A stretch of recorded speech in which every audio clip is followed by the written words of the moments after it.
எல்லோருக்கும் வணக்கம். எனக்கு கடைசியில் பேச விடுறத பார்த்தா இது அந்த ரொம்ப பெரிய மனுஷன் நினைக்கிறாங்கன்னு நினைக்கிறேன்.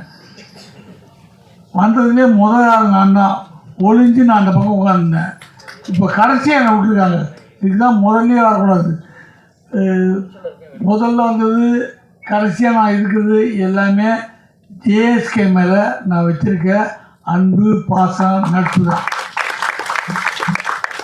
அவர் படம் நான் நடிச்சிருக்கேன். நான் அவர் நான் ஏதாவது வியாபாரமாக சம்மந்தப்பட்டிருக்குமா? எதுவும் இல்லை. என் குடும்ப நண்பர் ஜேஎஸ்கே அவர் 25 வருஷம் எனக்கு பார்க்க நினைக்கிறேன். எங்கள் வீட்டு விசேஷம் பண்ணாலும் அவர் வருவார். அவங்க வீட்டு விசேஷத்துக்கு நம்ம போவோம். அந்த மாதிரி ஒரு நட்பு. ஆனால் அழுத்தம் நட்பு. இப்போ நான் ஒரு ஃபங்க்ஷனுக்கு கூப்பிட்றாரு, போக முடியலன்னா சார் இதான் காரணம் நான் சொல்கிறதுக்கு மாட்டேன். நீங்கள் என்ன பண்ணுவீங்க? அந்த மாதிரி நடந்திருக்கோம், அதுக்கு போயிருப்பீங்க, பரவாயில்ல விடுங்க. அவரே ஃபைனல் க்ளோஸ் பண்ணுவார். நிஜம் எது, யதார்த்தம் எதுன்னு புரிஞ்ச ஒரு அற்புதமான மனுஷன். அப்படியே சினிமா எடுத்துருந்தார், டிஸ்ட்ரிபியூஷன் பண்ணார், நடிக்க ஆரம்பித்தார். என்னது தப்புன்னு பார்த்தா நல்லா நடிக்கிறாரு. அப்படியே பார்த்தா இப்போ டேரக்ஷன்ட்டார். ஏன்னா சினிமாவில் அவர் தொடாத இடமே கிடையாது.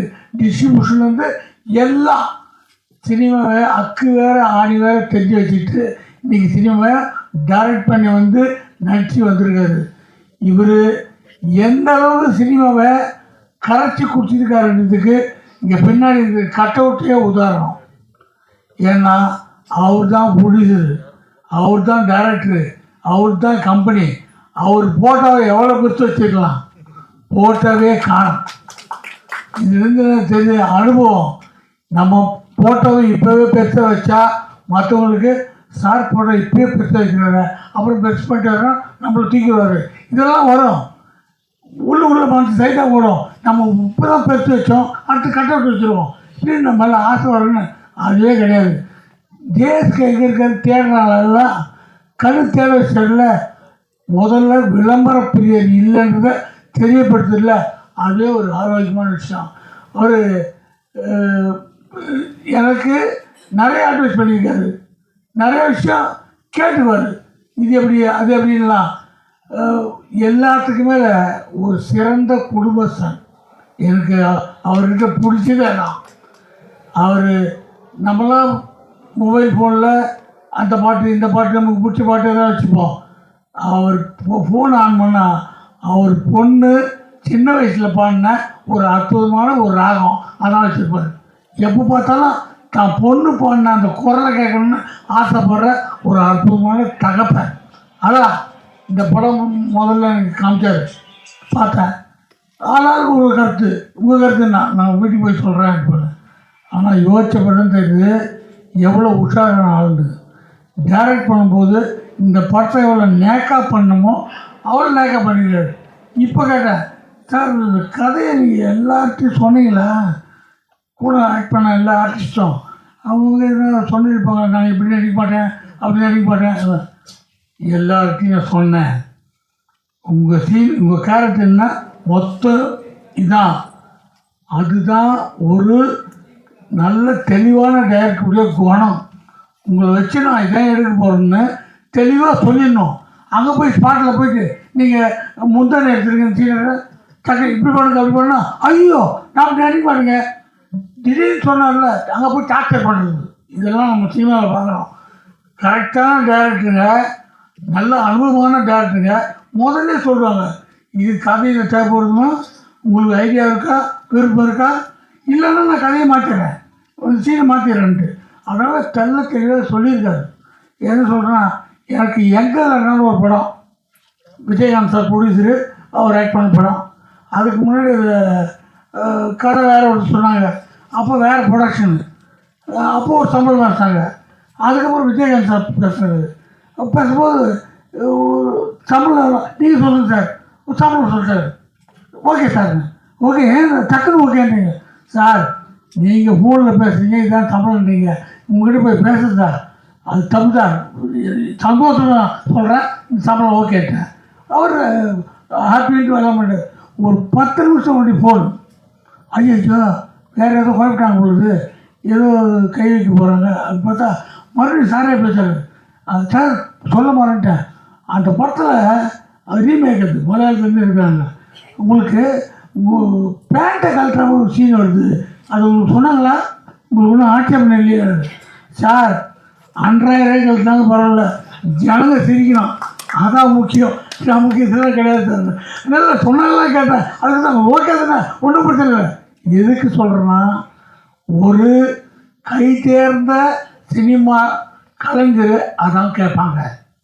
ஒரு விவரமானவங்க அங்கே போய் துன்புறுத்தாம கேட்பாங்க. அதனால் இவர் எல்லார்ட்டையும் சொல்லி தான் எடுத்திருக்காரு. இந்த படத்தை பார்த்தோன்னே எனக்கு என் படம் ஒன்று ஞாபகம் வருது. நான் ஷார்ட் ஃபிலிம் எடுத்திருக்கேன், மகன் ஒரு படம் எடுத்தேன். அதுக்கப்புறம் இப்போ ஹெல்ப்னு ஒரு படம் எடுத்தேன். சாரம் அந்த படம் பார்த்தார், ஜேஎஸ்சி சாரம். அந்த படத்தில் கதை எழுதிட்டு இந்த கதை எழுதணுமா நம்ம, அந்த கதை என்னென்னா அதை நான் என் ஃப்ரெண்ட்ஸ்கிட்ட சொல்ல முடியாது, என் அசிஸ்டன்ட்கிட்ட சொல்ல முடியாது, என் பொண்டாட்டிக்கிட்டே சொல்ல முடியாது, என் பசங்கிட்ட சொல்ல முடியாது. அப்புறம் ஆனால் நல்ல கதை இது சொல்ல, இந்த மனுஷனை புத்தி இப்படி போச்சு, ஐயா இவ்வளோ மட்டமான ஆளாகுது, இப்படி தான் நினச்சிட்டாங்கன்னா என்ன வருது, பயம். ஆனால் நல்ல கதை. யோசித்தேன், 1 மாதம் யோசிக்கிறேன், கதை எழுதிட்டேன், எடுக்கலாமா வேணாமா, எடுக்கலாமா வேணாம்னு. அப்புறம் ஒரு நாள் யோசித்தேன், நமக்கும் இந்த சினிமா இவ்வளோ நாளாக சோறு போடுது, இவ்வளோ யோசித்த பிறகும் இந்த தாட்டை சொல்லலாம் எப்படி. ஆனால் படம் எடுத்துட்டா எல்லோரும் ஒத்துக்குவாங்க, கதை நல்லா இருக்கும். ஆனால் எடுக்கிற வரைக்கும் உயிர் போகுது. அந்த படம் ஷூட்டிங் முடித்தோடனே ஓன்னு தனியாக உட்காந்து அழுதுறேன். 10 நிமிஷம் படம் தான், ஓன்னு உட்காந்து வீட்டில், எப்போ இந்த படம் எடுத்து முடிச்சுட்டாப்பா. இங்கிலீஷ் எடுத்தேன், நான் பாண்டியராஜன் போய் இங்கிலீஷ் படம் எடுத்தேன், நான் இங்கிலீஷ்லையும் எடுத்திருக்கேன். எடுத்து அந்த படத்தை நமக்கும் ஆசை, நேஷனல் அவார்டு அனுப்புவோம். உடனே ஜனாதிபதி அவார்டு கொடுத்தாங்கன்னா ஒரு ஃபோட்டோ எடுத்து வீட்டில் மாட்டிக்குவோம், வரவங்களாம் பார்ப்பாங்கன்ட்டு. அது போனவங்க திரும்பி வந்துச்சு, நமக்கு வரல. ஆனால் சும்மா இல்லை, எல்லா ஃபெஸ்டிவலுக்கும் அனுப்பிச்சேன். அப்போது சவுத் ஆஃப்ரிக்காவில் ஒரு ஃபெஸ்டிவலுக்கு அது செலக்ட் ஆச்சு. அவன் சவுத் ஆஃப்ரிக்காவில் நீ விருப்பம் வந்து வாங்கணும் ஃபெஸ்டிவலுக்கு, ஏன் உருவாகணுன்ட்டு நான் சவுத் ஆஃப்ரிக்காவுக்கும் போயிட்டு வந்தேன் அந்த படத்தை. அப்போ இந்த மாதிரி யூடியூப்லாம் அப்படி இல்லை, அப்போ தான் ஆரம்பிக்கிறாங்க. அந்த படம் முடித்து ஒரு 2 வருஷம் பொறுத்து யூடியூப்பில் போடலாமான்ட்டு ஒரு யூடியூப் கம்பெனியில் போட்டேன். அவங்க 60-40 அக்ரிமெண்ட்டு, எனக்கு 60%, அவங்க 40%. சும்மா போட்டு வச்சுட்ட படத்தை கொடுத்தா 1 மாதத்தில் எனக்கு அந்த கம்பெனிலேருந்து 5 லட்ச ரூபா கொடுத்தாங்க. அது பெருசு இல்லை. அந்த படத்தை இது வரைக்கும் 2,80,00,000 பேர் பார்த்துருக்காங்க. ஆனால் இந்த படத்தில் இருக்க மாதிரியே அந்த கதையை சொல்லும் போது எனக்கு அவ்வளோ டென்ஷன் இருக்குது. எடுத்த உடனே பார்த்தா என்ன காட்டியா, எப்படி வச்சு படம் பார்த்தோம்னா அழுகுறாங்க திரும்ப. அந்த ஃபீலிங் தான் ஏஎஸ்கே சார் படம் பார்க்கும்போது எனக்கு வந்தது. இந்த படத்தில் இந்த ஃபீல்லாம் கொண்டு வந்து அவர் சொல்கிற மெசேஜ் இல்லை, அற்புதமான மெடிசன். ஒரு சமுதாயத்துக்கு தேவையான ஒரு ஆம்பளைகளுக்கும் பொம்பளைகளுக்கும் அவசியம் தெரிஞ்சுக்க ஒரு விஷயம்.